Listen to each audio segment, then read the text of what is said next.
Hello guys, Dilip Kundu ফার্নিচারে স্বাগত জানাই। আজকে দেখো সেগুনের চেয়ারগুলোতে পালিশের কাজ চলছে।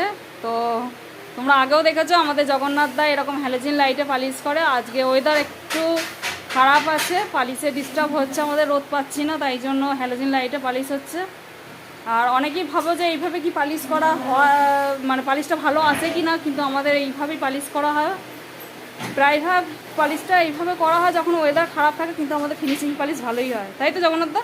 বলে দাও। হ্যাঁ, ভালোই পালিশ হয়। আমরা লাইট জ্বালিয়ে পালিশ করি, ওয়েদার না থাকলেও অসুবিধা নেই, আমাদের লাইট জ্বালিয়ে আমাদের ফিনিশিং হয়ে যায়। আমাদের ফিনিশিং এইভাবেই করা হয় আর হয়ে যায়। আর শীতকালে তো অনেক সময় মেঘলা ওয়েদার থাকে, তখনও আমরা এইভাবে পালিশ করি, ফিনিশিং পালিশ হয়ে যায়। বাবারে দাঁড়াও দাঁড়াও, ডাকছে যে এইখানে পালিশ করছে। তো তো দেখুন আপনারা, এখানে আমাদের চেয়ারগুলো পালিশের কাজ শুরু হয়ে গেছে। যদি এরকম ডাইনিং টেবিলের চেয়ার বা সিঙ্গেল চেয়ারও নিতে ইচ্ছা হয়, তাহলে আপনারা চলে আসুন আমাদের দোকানে। এটা একটা সোনাঝুরি মডেল আছে, আপনারা চেয়ারের মডেলগুলো সেগুন আর সোনাঝুরি দুটোতেই পেয়ে যাবেন।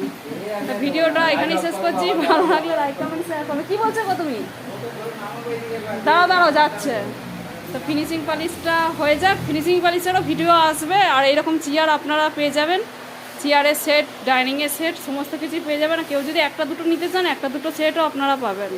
তো ভিডিওটা এখানেই শেষ করছি, ভালো লাগলে লাইক কমেন্ট শেয়ার করবেন আর পেজটা ফলো করতে ভুলবেন।